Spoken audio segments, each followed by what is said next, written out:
The sound of a champagne flute shattering on a marble floor is a sound you never forget. For Aubrey Jensen, it was the soundtrack to the end of her life, or so she thought. She was once the supportive wife behind one of the city's most powerful tech CEOs. She hosted his dinners, edited his speeches, and sacrificed her own ambitions on the altar of his. And her reward?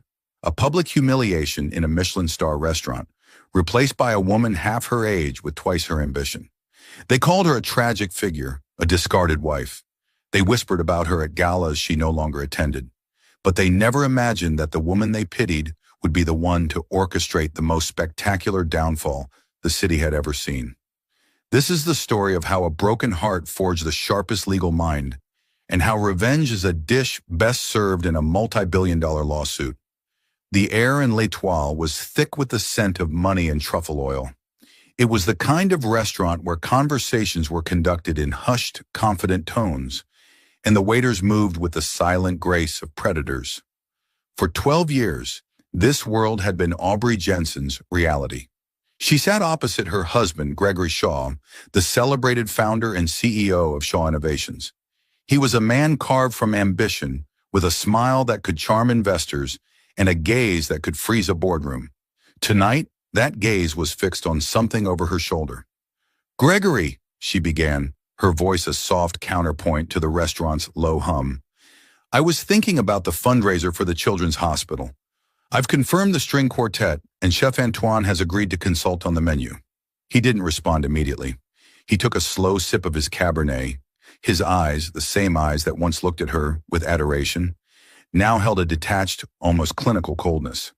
"That's fine, Aubrey. Handle it." The words, though simple, stung. Handle it.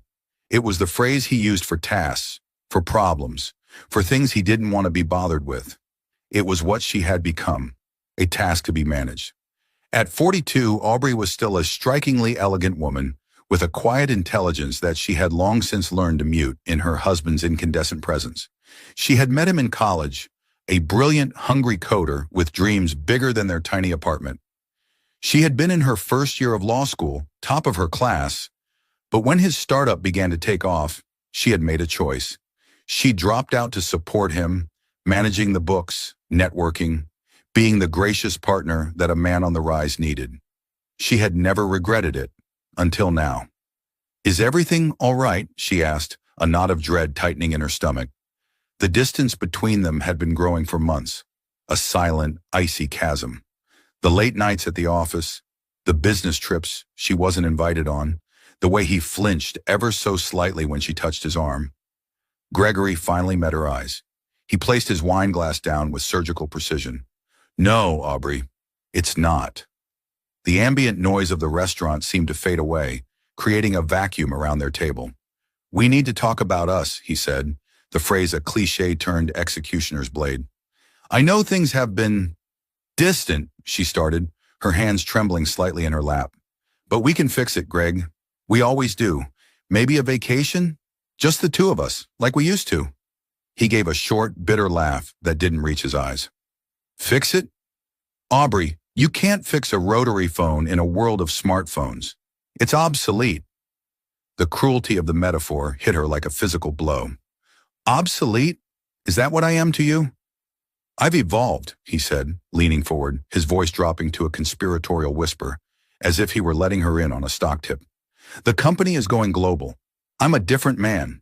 I need more. I need someone who matches my energy, my drive for the future."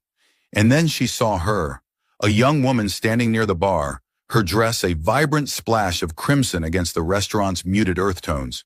She was impossibly young, maybe 25, with long blonde hair and a hungry look in her eyes as she scanned the room. Her gaze landed on their table, and a small, knowing smile played on her lips. Aubrey's blood ran cold. It all clicked into place.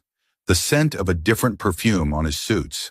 The hushed phone calls he took in his study. "Who is she?" Aubrey asked, her voice barely a whisper, yet it cut through the silence. Gregory didn't even have the decency to look ashamed. "Her name is Brittany Morgan. She's in our marketing department. She understands the new world. She's vibrant." Vibrant. The word was a dagger. It meant Aubrey was dull, stale, old. Aubrey felt a strange calm settle over her, the kind that precedes a hurricane. She picked up her own wine glass, its stem cool against her skin. For how long, Gregory? It's not about the time, he dismissed. It's about the connection. How? Long, she repeated, her voice now dangerously steady. He sighed, annoyed. A little over a year. A year of lies. A year of hosting dinner parties with a smile while her husband was sleeping with a junior employee. A year of her life, a complete and utter fraud. The humiliation was a physical thing, a hot wave that washed over her. Every eye in the restaurant seemed to be on them. She could feel the whispers starting, the curious glances turning into pitying stares. I want a divorce, Aubrey, he said, his voice returning to its normal, businesslike tone. I'll be fair, generous even. The house in the Hamptons is yours. I've set up a fund. You'll be comfortable for the rest of your life. Comfortable. He was offering her a gilded cage to wither away in, a consolation prize for 12 years of her life. He wasn't just leaving her, he was retiring her. That's when something inside her snapped.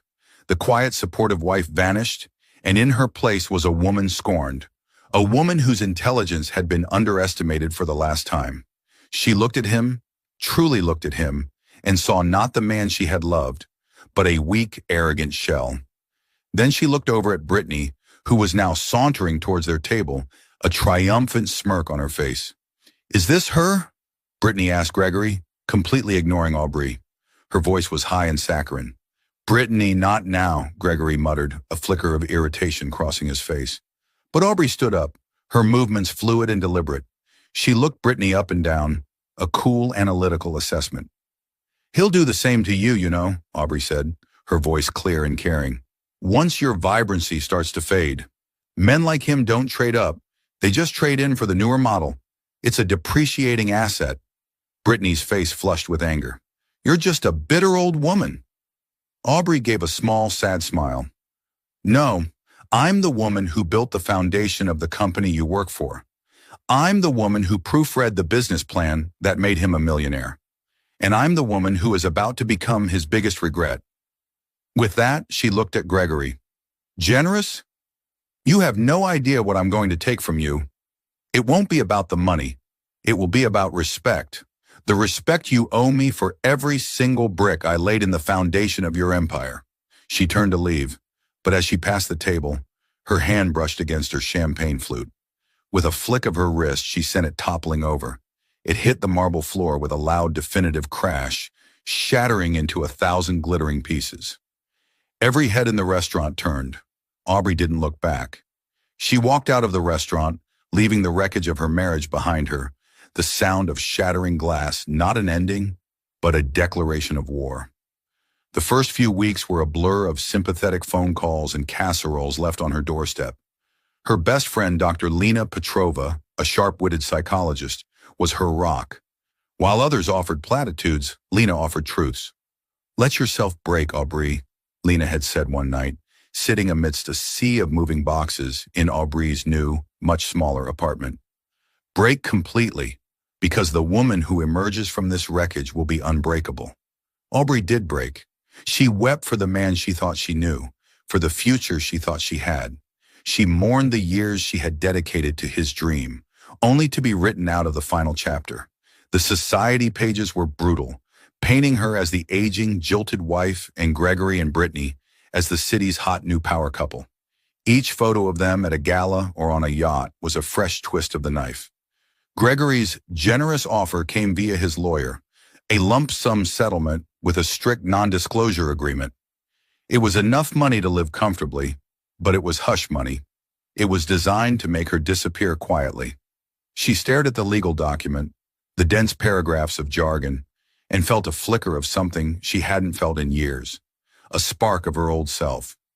The first-year law student who could dissect a case file in minutes, who loved the clean, cold logic of the law.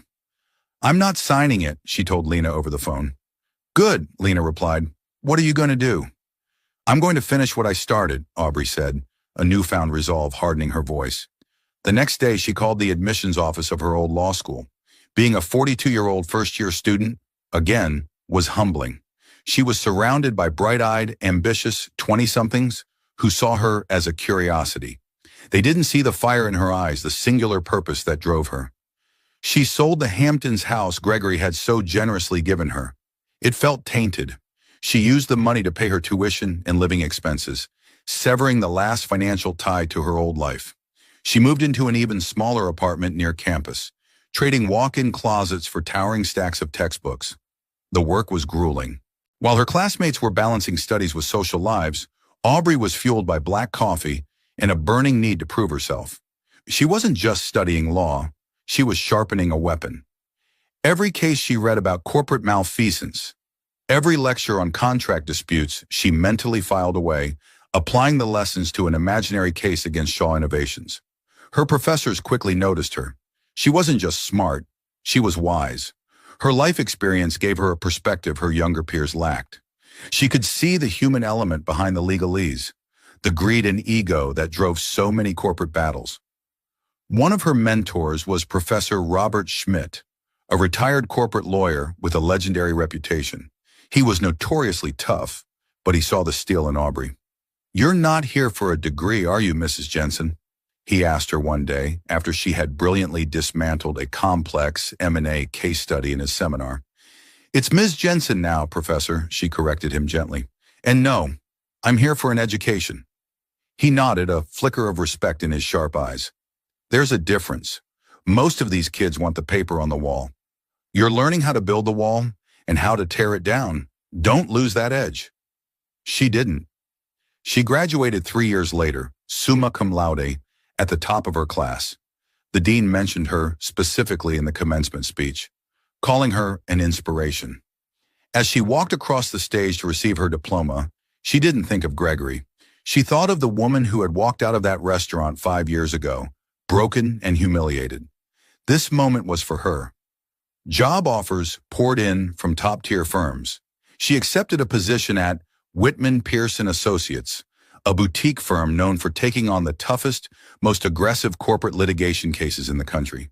It was a firm that didn't just fight, it won. The junior associate years were another trial by fire. Endless hours, mountains of paperwork, thankless tasks. But Aubrey thrived. She outworked everyone. Her briefs were flawless, her research exhaustive. She learned to be ruthless in a deposition, to be charming in a negotiation, and to be utterly unshakable in a courtroom. She wasn't just Aubrey Jensen anymore. She was becoming one of the most formidable legal minds in the city, and all the while she kept a file, a private, encrypted file on her personal computer labeled simply SI. In it, she tracked every move Shaw Innovations made, every acquisition, every press release, every quarterly report. She knew Gregory's business strategy better than he did because she had helped create its initial blueprint. She was waiting, biding her time. She knew that men with egos as large as Gregory's eventually make a mistake, and when he did, she would be ready. 7 years after she walked out of L'Etoile, Aubrey Jensen was no longer just an associate. She was a junior partner at Whitman Pearson Associates.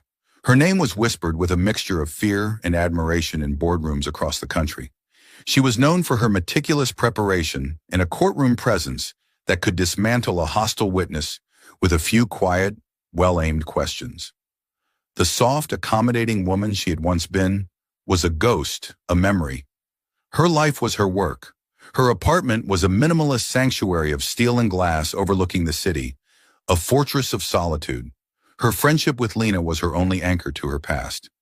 One Tuesday afternoon, she was summoned to the top-floor office of the firm's founding partner, the legendary Desmond Pierce.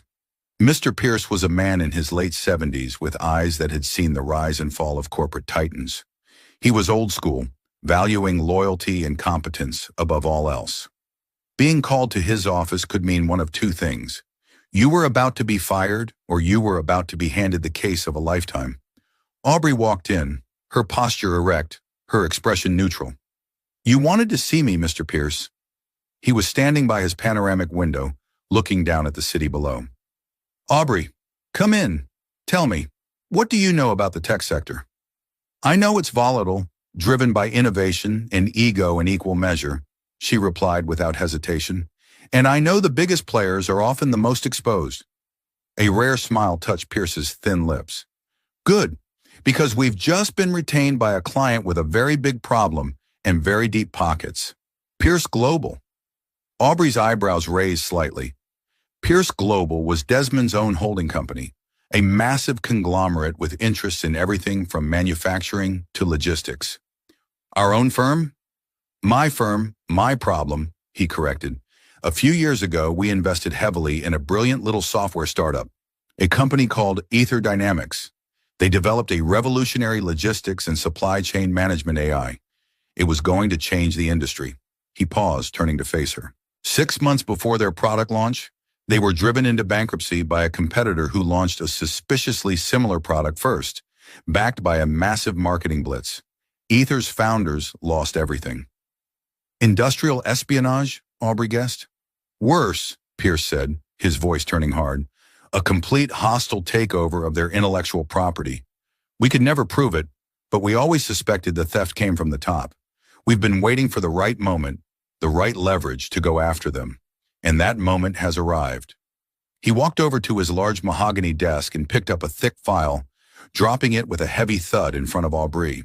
The competitor is looking to acquire a major robotics firm, a move that would make them virtually untouchable. This acquisition requires them to open their books for due diligence in a way they never have before. I want you to lead the legal team representing us, the primary creditors of Ether Dynamics. Your job is not just to block this acquisition, it's to find the proof we need. I want you to tear them down to the studs, Aubrey. I want you to find the rot in their foundation. A thrill, cold and sharp, went through Aubrey. This was the kind of case she lived for. Complex, high stakes, and deeply personal for the client. Who's the target? She asked, her hand resting on the file. Desmond Pierce looked her directly in the eye, a strange intensity in his gaze. The company that destroyed Ether Dynamics, the company that is now trying to become a monopoly, is one of the city's darlings. He leaned forward, his voice a low growl. It's Shaw Innovations. For a single fleeting second, the world tilted on its axis. Aubrey's professional composure, the armor she had spent 7 years building, threatened to crack. Her heart hammered against her ribs, a frantic, trapped bird. It couldn't be. The universe couldn't be this cruel or this poetic. She stared at the name on the file. Shaw Innovations. Gregory's company. Her company, once upon a time. She looked up at Pierce. His old wise eyes were watching her, gauging her reaction. He knew. Of course, he knew. A man like Desmond Pierce didn't get to his position without doing his homework. He knew exactly who she was and who Gregory Shaw was to her. He wasn't just giving her a case, he was giving her a weapon. Aubrey took a slow, deep breath, calming the storm inside her. She pushed aside the wave of personal history, the memories, the pain. She was no longer Aubrey Jensen, the discarded wife. She was Aubrey Jensen, junior partner at Whitman, Pearson Associates. And this was a client, a case. She opened the file. Her eyes scanned the first page, her mind already shifting into legal mode, identifying pressure points, potential weaknesses, avenues of attack. They're aggressive, she said, her voice betraying no emotion. Their CEO, Gregory Shaw, is known for his risk-taking. He'll see this as a nuisance, not a threat. He'll underestimate us. That's what I'm counting on, Pierce said. He'll see my name on the letterhead and expect to deal with me or one of the senior partners he knows. He will never see you coming. Aubrey closed the file. A cold, hard certainty settled over her. For 7 years, she had been preparing for a battle she wasn't sure would ever come. She had studied her enemy, learned his strategies, anticipated his moves. And now the war had come to her. He won't know what hit him, she said, her voice quiet but filled with the weight of 7 years of repressed anger and forged steel. I know, said Desmond Pierce. The preliminary hearing to discuss the terms of the due diligence is Friday. Be ready. Aubrey nodded, picked up the file, and walked out of the office. Her face was a mask of professional calm, but inside a fire had been lit. The ghost of the woman who had fled a restaurant in tears was finally and completely gone. In her place stood a queen, ready to checkmate a king. The boardroom at Shaw Innovations was exactly as Aubrey remembered it, from the architectural plans she had helped Gregory choose a decade ago. It was a cathedral of corporate power with a 30-foot-long mahogany table, floor-to-ceiling windows offering a godlike view of the city, and the subtle, clean scent of success. Gregory Shaw sat at the head of the table, flanked by his legal team and his COO, Frank Miller. At 52, Gregory looked every bit the master of the universe. His hair was perfectly silvered at the temples, his suit was impeccably tailored, and his confidence was an almost tangible force in the room. Next to him, looking bored and out of place in a dress that was a size too small, was Brittany. Now 35, the vibrancy she once possessed had hardened into a brittle, high-maintenance gloss. Her presence was a clear power move, a way for Gregory to show that he had it all. They were waiting for the legal team from Whitman, Pierce & Associates. Gregory was dismissive, telling his team it was a shakedown attempt by an old rival. "Desmond Pierce is a dinosaur," he scoffed.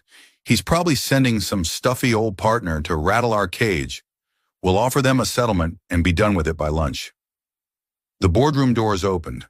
A young associate, Ben Carter, entered first, carrying several briefcases. He was followed by another lawyer from the firm, and then she walked in. Aubrey Jensen entered the room with a silence that was louder than a shout. She wore a charcoal gray suit that was severe and elegant, her hair pulled back in a sleek, professional chignon. Her face was calm, her eyes sharp and focused. She carried nothing but a slim leather portfolio. The change in the room's atmosphere was instantaneous. Frank Miller's jaw tightened. Gregory's lawyers, who knew her by reputation, straightened in their seats. Brittany's manicured hand flew to her pearls, her eyes widening in disbelief and panic. But the most profound reaction was Gregory's. He froze mid-sentence, the confident smirk sliding off his face. His color drained, leaving him looking pale and suddenly older under the expensive recessed lighting. He stared at her, as if he were seeing a ghost. The woman he had dismissed and discarded, the woman he had relegated to his past, was here, in his boardroom, at the head of the opposing legal counsel. Aubrey walked to the opposite end of the table and took her seat, placing her portfolio down with a quiet click. She didn't look at him. She addressed his lead counsel, a man named Henderson. "Mr. Henderson," she said, her voice crisp and cool, resonating with an authority that stunned the room. "I am Aubrey Jensen, representing our client, the primary secured creditor of the now-defunct Ether Dynamics. We are here to discuss the terms of the discovery process for your pending acquisition of Cyber Robotics, as ordered by the court." It took Gregory a moment to find his voice. "Aubrey, what the hell is this? Is this some kind of joke?" She finally turned her gaze to him. There was no flicker of emotion in her eyes, no anger, no pain, just the detached assessment of a lawyer looking at an opponent. "Mr. Shaw," she said, her formal address a deliberate blade, "I can assure you, this is no joke. I suggest you allow your counsel to speak for you. My professional acquaintance is with them, not with you." The insult was exquisite in its professionalism. She had relegated him to a non-entity at his own table. Henderson, a seasoned lawyer, tried to regain control. "Ms. Jensen, our position is that your client's claim is speculative at best. We are prepared to offer a nuisance settlement to expedite this matter and allow the acquisition to proceed." Aubrey gave a small, almost imperceptible smile. "A nuisance? Your client's flagship logistics software, Nexus, which launched a year after Ether Dynamics went bankrupt, generated over $2 billion in revenue last quarter alone. The software that our client alleges was built on stolen intellectual property. That doesn't sound like a nuisance to me, Mr. Henderson. It sounds like a motive." Gregory slammed his hand on the table. "This is absurd. You have no proof." "That's what discovery is for, Mr. Shaw," Aubrey countered smoothly, her eyes locking with his. "And we will be very, very thorough. We'll require full access to your R&D labs from 10 years ago. All internal emails, server logs, and communications between your development teams. Specifically, we'll want to see all correspondence related to a project codenamed Chimera." At the mention of Chimera, Frank Miller, the COO, flinched. It was a tiny, almost invisible reaction, but Aubrey, who had spent years observing Gregory and his inner circle, saw it. It was the first crack in the wall. Brittany, recovering from her shock, decided to intervene. "Greg, darling, don't let her get to you," she cooed, placing a hand on his arm. "She's just trying to extort us. It's what desperate, pathetic women do." Aubrey didn't even glance in Brittany's direction. She continued to address Gregory's lawyer. "Mr. Henderson, as your client's guest, seems to be unfamiliar with legal proceedings. Perhaps you could remind her that this is a formal hearing, not a brunch. Her presence is unprofessional and unnecessary." Brittany gasped, her face turning a shade of crimson that clashed with her dress. Gregory stood up, his face a mask of fury. "Get out! This meeting is over." Aubrey remained seated, calm and unmoving. "If you terminate this meeting, Mr. Shaw, we will file a motion to compel by noon, along with a request for sanctions against your company for failure to cooperate. The judge overseeing this case is not known for his patience. Your multi-billion-dollar acquisition will be frozen indefinitely." She paused, letting the weight of her words sink in. "Sit down, Gregory." The command was quiet, but it cracked like a whip in the silent room. For a heart-stopping moment, they were no longer lawyers and CEOs, but a husband and wife in a power struggle. And for the first time in their relationship, Aubrey held all the power. Slowly, shakily, Gregory Shaw sat back down. He had been outmaneuvered in his own boardroom, defeated in the first 5 minutes. Aubrey turned back to his legal team, all pretense of addressing Gregory gone. "Now, as I was saying, about those server logs." She spent the next hour dismantling their arguments, her logic irrefutable, her knowledge of the case encyclopedic. She had used her intimate understanding of Gregory's personality, his arrogance, his impatience, his tendency to underestimate threats against him. He had expected a fight, but she had brought a clinical, flawless execution. As the meeting concluded and her team packed up, Aubrey stood and gathered her single portfolio. She walked toward the door, pausing as she passed Gregory. He was staring at the table, his hands clenched into fists. She leaned in, her voice a barely audible whisper, for his ears only. "You called me obsolete, remember? Let me give you a new vocabulary word for today, Gregory. Reckoning." She walked out without a backward glance, leaving him sitting in the ruins of his confidence, with the ghost of his past now firmly in control of his future. The discovery process was a war of attrition. Gregory's lawyers buried Aubrey's team in terabytes of data and hundreds of thousands of documents, a classic document dump strategy designed to overwhelm and hide a needle in a digital haystack. But they underestimated Aubrey's resolve and the resources of Desmond Pierce. She hired a top forensic accounting firm and put her team, led by the tireless Ben Carter, on a 24/7 rotation. "They think they can drown us," Aubrey told her team during one late-night strategy session, pointing at a whiteboard covered in complex diagrams. "But they don't realize we came here to swim. We are not looking for one document. We are looking for an absence, a ghost in the machine." Her focus was laser-sharp on Project Chimera, the code name she had dropped in the boardroom. The fleeting panic she'd seen on Frank Miller's face told her she was on the right track. Shaw Innovations claimed the project was a failed internal initiative, officially shuttered a year before the launch of their Nexus software. They provided logs and reports showing its termination. "It's too clean," Ben Carter said one evening, his eyes red-rimmed from staring at a screen for 16 hours straight. "The project is terminated, the budget is zeroed out, all personnel are reassigned. It's like it just vanished." "Exactly," Aubrey replied. "Nothing in a corporation this size just vanishes. There are always echoes. Financial transfers, server pings, email fragments. Dig deeper. Look for the echoes." While her team hunted for digital ghosts, Aubrey focused on the human element. She knew Gregory's greatest weakness was his belief in his own invincibility. She began filing a series of targeted surgical motions with the court, requesting depositions from low-level engineers who had worked on Chimera, subpoenaing financial records from obscure shell corporations she suspected Gregory used for off-the-books projects. Each motion was a calculated jab, designed to increase the pressure, to make Gregory and his team waste time and resources, and to create an atmosphere of paranoia within Shaw Innovations. Employees were being pulled into legal meetings. Rumors started to fly. The acquisition of cyber robotics was stalled, and its board was getting nervous. The breakthrough came from an unexpected source. Ben, following Aubrey's echo theory, wasn't just looking at the company servers.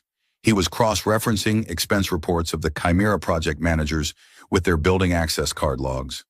"I've got it," he said, his voice trembling with excitement as he burst into Aubrey's office late one night. He threw a spreadsheet onto her desk. "Look, this is David Chen, lead programmer for Chimera. The project was officially terminated on June 1st, 10 years ago. All his project-related expenses stop. But look at this." He pointed to another set of data, his keycard access logs. For 6 months after the project was terminated, he was accessing a secondary off-site R&D facility every single night, from 10 p.m. to 4 a.m. And look at his expense reports. He wasn't billing the company for meals. He was expensing them to a separate account, a consulting firm I've never heard of, North Star Holdings. Aubrey's mind raced. She typed the name into her private research database. A few clicks later, she had her answer. North Star Holdings was a shell corporation, and its sole signatory, its owner, was Frank Miller, Gregory's loyal COO. This was it, the ghost in the machine. They hadn't terminated the project. They had taken it dark. They had moved the core team off-site, paid them through a secret shell company, and had them continue to develop the software using the stolen source code from Ether Dynamics.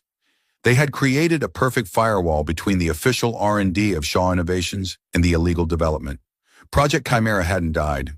It had morphed. It had become the Nexus software.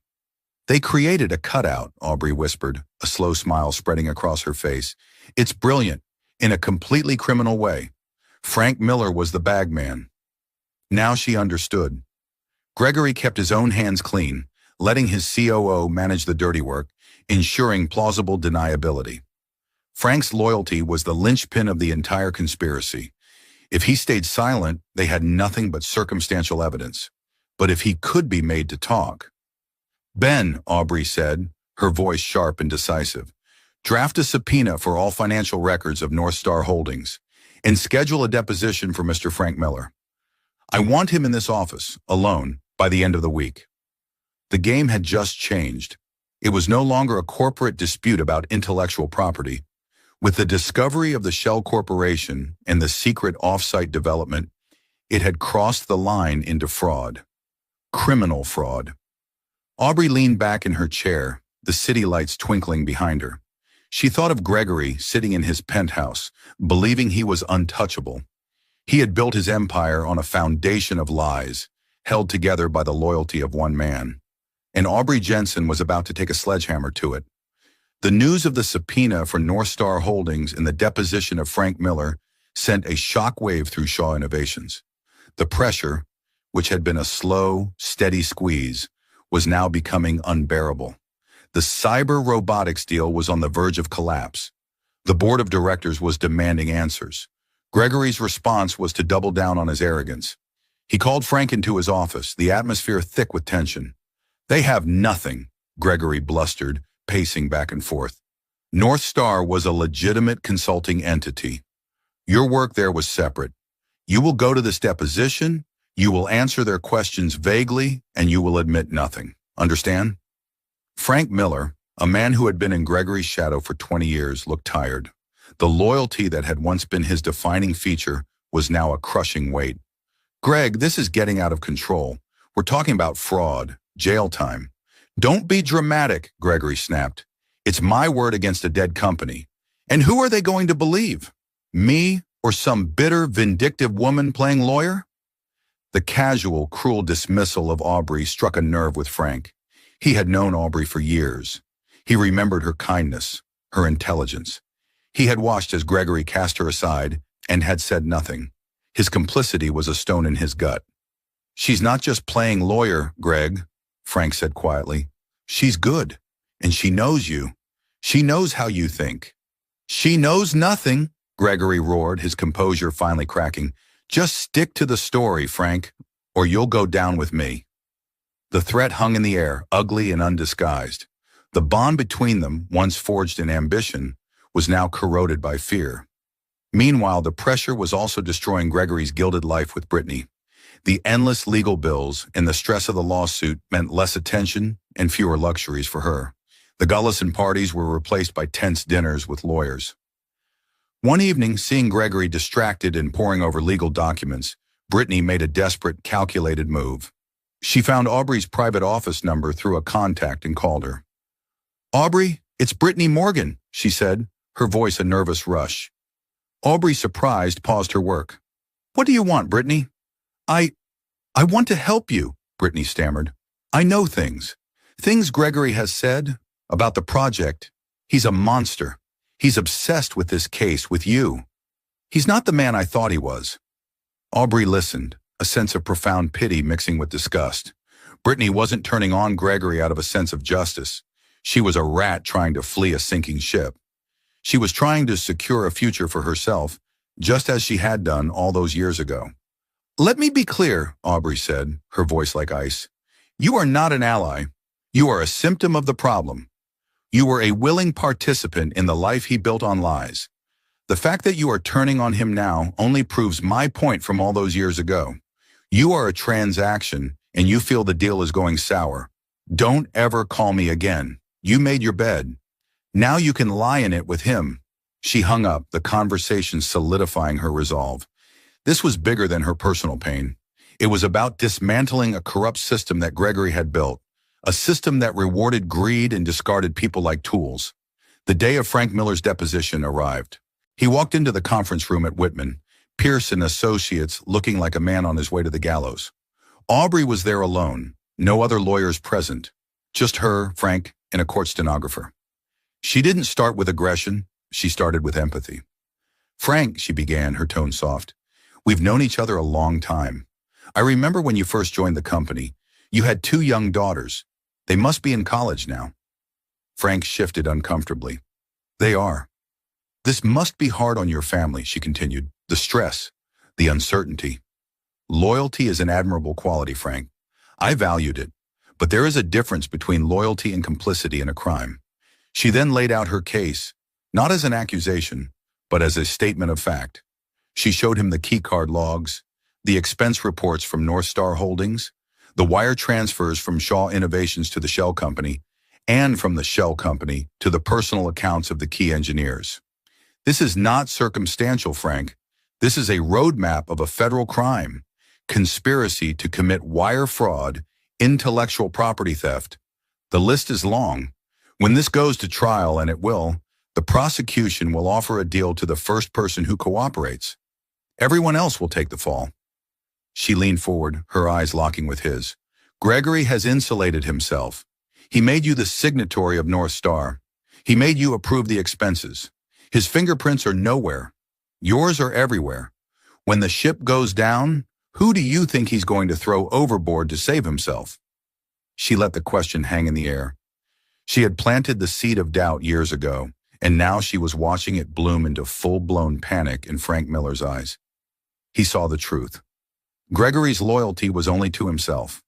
Frank was just another disposable asset. "What do you want from me?" he finally whispered, his voice hoarse. "The truth," Aubrey said simply. "A sworn affidavit. The original source code from Ether Dynamics that you used to build Nexus. The internal memos. Everything. You give us the evidence to crucify him, and I will recommend you to the U.S. Attorney's Office as a cooperating witness. You might face a fine, maybe probation, but your daughters will still have their father at home." She stood up. "You have 24 hours to decide, Frank. You can remain loyal to the man who is setting you up to take the fall, or you can start being loyal to yourself and your family." She walked out of the room, leaving Frank Miller alone with his conscience and the mountain of evidence that would either destroy his life or save it. The emergency board meeting for Shaw Innovations was held 2 days later. The atmosphere was funereal. The cyber robotics deal was officially dead, the company's stock was in freefall, and the board members, who had once revered Gregory, now looked at him with undisguised contempt. Gregory, however, remained defiant. He stood at the head of the table, attempting to project an aura of control he no longer possessed. "This is a temporary setback," he announced, his voice strained. "A frivolous lawsuit designed to disrupt our business. We will fight it, and we will win." "Is that so, Gregory?" a voice said from the doorway. Every head turned. Standing there was Aubrey Jensen, flanked by Ben Carter and two senior partners from her firm. With them was Desmond Pierce, and standing slightly behind them, looking pale but resolute, was Frank Miller. "What is the meaning of this?" one of the board members demanded. "This is a closed meeting." "Not anymore," Desmond Pierce said, his voice commanding the room. "As the representative for the largest creditor in a fraud case against your company, we have a vested interest. Your CEO has been lying to you. Ms. Jensen has the floor." All eyes went to Aubrey. She walked calmly to the center of the room, her presence dominating the space. She looked at the board members, then finally at Gregory. His face was a thunderous mask of rage and betrayal as he stared at Frank. "For the last several months," Aubrey began, her voice steady and clear, "Mr. Shaw has assured you that our legal action was a baseless nuisance. That is false. For the last decade, the flagship product of this company, the Nexus software, which accounts for 70% of your annual revenue, has been a fraud." Murmurs erupted around the room. "Shaw Innovations did not develop Nexus," she continued, her voice cutting through the noise. "It was stolen, piece by piece, from a startup called Ether Dynamics, a company Mr. Shaw deliberately drove into bankruptcy to cover his tracks." "Lies!" Gregory shouted, his face contorted. "She has no proof." "On the contrary," Aubrey said, gesturing to Ben, who began placing a thick binder in front of each board member. "We have everything. In these binders, you will find a sworn, signed affidavit from your chief operating officer, Mr. Frank Miller. It details the entire conspiracy, from the initial theft of the source code to the creation of the shell corporation, North Star Holdings, used to secretly fund the project and pay the engineers. You will find copies of the wire transfers, the off-site server logs, and most damningly, a side-by-side code comparison showing that nearly 80% of the Nexus code is identical to the original code from Ether Dynamics." The board members frantically flipped through the binders, their faces turning from disbelief to horror to fury. The evidence was overwhelming, undeniable. Aubrey turned her full attention to Gregory. "It's over." He stared at her, his eyes wild with desperation. He saw not just his company collapsing, but his entire identity, his legacy, turning to ash. He saw the woman he had thrown away, the woman he had called obsolete, standing before him as the architect of his utter ruin. "You did this!" he hissed, his voice trembling with rage. "This was never about justice. This was about revenge. You couldn't stand to see me happy, to see me succeed without you." For the first time, a flicker of genuine emotion crossed Aubrey's face. Not anger, but a profound sadness. "You think this was about you?" she said, her voice dropping, yet carrying to every corner of the silent room. "You were right all those years ago. You did evolve. You evolved into a greedy, corrupt man who destroys lives for profit. The young man I knew, the brilliant dreamer, is long dead. This wasn't revenge for the wife you left behind. This was justice for the people you destroyed, for the Ether founders you bankrupted, for the board you deceived, and for the loyal man." She glanced at Frank. "You were prepared to sacrifice." She paused, taking a step closer. "My only regret is that I once loved a man who was capable of becoming what you are today. You didn't just lose your company, Gregory. You lost your soul a long time ago. You just never noticed." It was a final, devastating judgment. There was nothing left for him to say. The chairman of the board stood up, his face grim. "Gregory Shaw, you are immediately terminated as CEO and chairman of Shaw Innovations, effective immediately. Security will escort you from the building. Do not touch anything on your way out." Two security guards entered the room and moved towards a stunned, broken Gregory. As they led him away, his eyes met Aubrey's one last time. There was no hatred in them now, only a vast, empty wasteland of defeat. Aubrey watched him go, feeling not a triumphant thrill, but a quiet, somber sense of closure. The war was over. The ghost of her past had been laid to rest. 6 months later, Aubrey Jensen, now a full senior partner, stood in the office that had once belonged to Desmond Pierce. He had retired, leaving the firm's future in her capable hands. Below, the city glittered, a tapestry of lights and possibilities. A news alert popped up on her screen. Gregory Shaw pleads guilty to wire fraud. Faces up to 15 years in prison. Brittany Morgan was not mentioned. She had disappeared from the social scene, a footnote in a story of corporate collapse. A large portion of Shaw Innovations' assets had been awarded to Desmond Pierce and the other creditors, and a new ethical leadership was trying to salvage what was left. Aubrey closed the notification. She felt no joy, no vindictive pleasure. She only felt peace. She had not only reclaimed her life, but had built a new one, stronger and more authentic than she could have ever imagined. Her work gave her purpose. Her integrity was her shield. Ben Carter knocked on her open door. Ready for the meeting on the new pro bono case, Aubrey? The one for the housing rights group? She smiled, a genuine, warm smile that reached her eyes. Absolutely. Let's get to work. She turned from the window and walked towards her future, leaving the shadows of the past behind for good. Aubrey's story isn't just about revenge. It's a powerful testament to the incredible strength that can be forged in the fires of betrayal. It's about reclaiming your own narrative, not by erasing the past, but by using its painful lessons to build an unbreakable future. She transformed her greatest pain into her greatest power, proving that our lowest moments can often become the foundation for our highest achievements.